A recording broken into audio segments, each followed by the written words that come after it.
Former Prime Minister Boris Johnson has urged the former President, Donald Trump, to continue arming Ukraine during a 30-minute meeting at the Republican National Convention in Milwaukee. Yes, Boris Johnson has previously endorsed Donald Trump, but also has remained one of President Zelensky's most determined supporters during the war.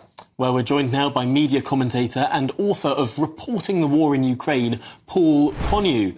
Because, Paul, this is an interesting, I suppose, difference. Lots of people are deeply critical of President Trump for suggesting that a quick deal should be cut to end the war in Ukraine. Boris Johnson has been seen as one of the most steadfast supporters of arming Ukraine to getting Russia out of that country. Could Boris Johnson actually have a bit of influence here? I rather doubt it. Most of my Ukrainian contacts have long been living in fear of a second Trump presidency, and his pick of J.D.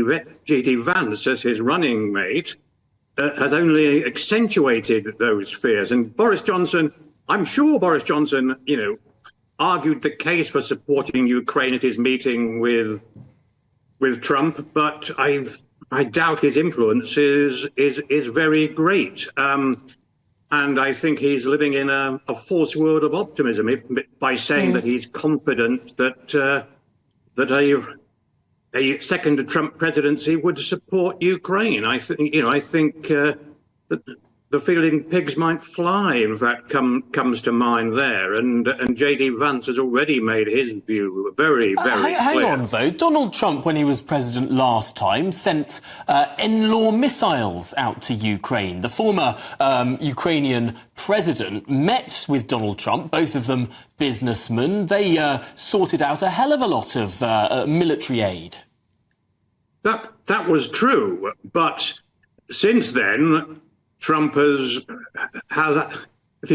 retreated on the Ukraine situation and has made it clear himself he thinks there should be a deal. I mean, he's boasted about, I could settle it in 24 hours. Well, in fact, the only way anything like that would happen is if Trump agreed to the idea of ceding the seized land in Ukraine, that Putin's already achieved, leaving it with him and having a situation where 20% thereabouts of Ukraine became part of Russia. And so far, President Zelensky is not entertaining that.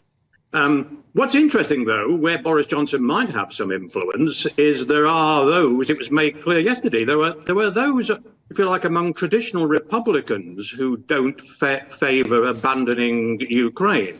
But there were plenty of briefings yesterday from EU ministers that they fear that Ukraine would, and its hopes of joining NATO would go by the board if in fact Trump is re-elected.